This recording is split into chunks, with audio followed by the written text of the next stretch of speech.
Okay, so now we're going to look at a different scenario. Units made are less than units sold. So what does this mean is whatever I make, I'm going to sell more units. So in this case, I only made 10,000 units, but I'm selling 15,000. So if we're going to do this scenario, we need to have existing inventory.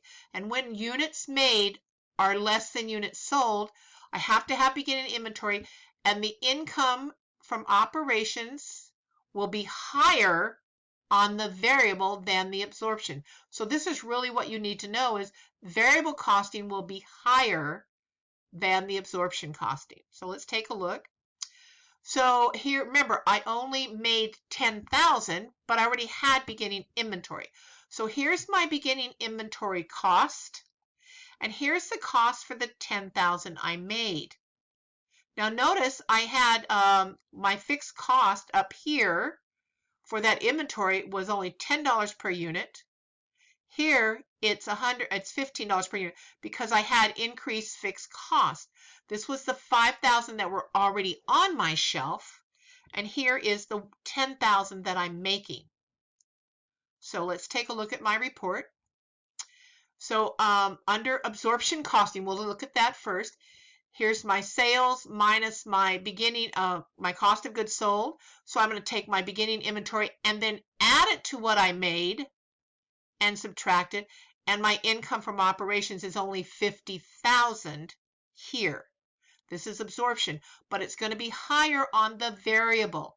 So here's my variable, here's my sales, here's my beginning inventory, only the variable cost, only that the 5,000 that were already on the shelf, plus the 10,000 I made, add them together, subtract, and there's my manufacturer margin.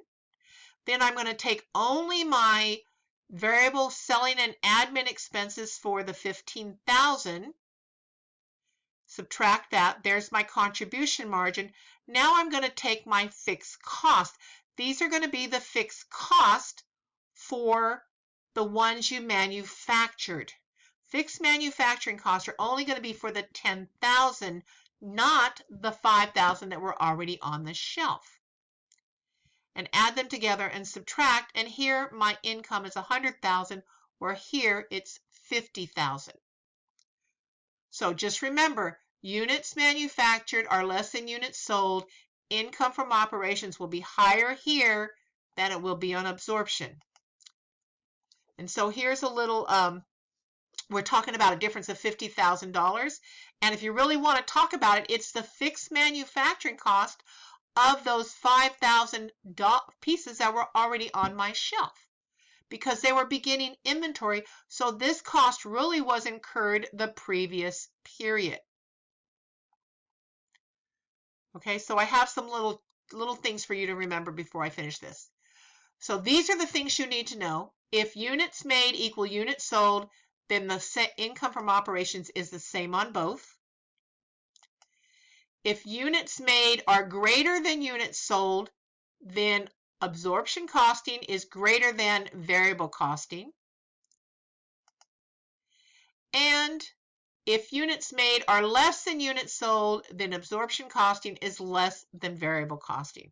So this hopefully explains the scenarios under the three units sold equal units made, how units made are greater than or less than what you sell. So this ends video number 3, and we'll take a look at the next video.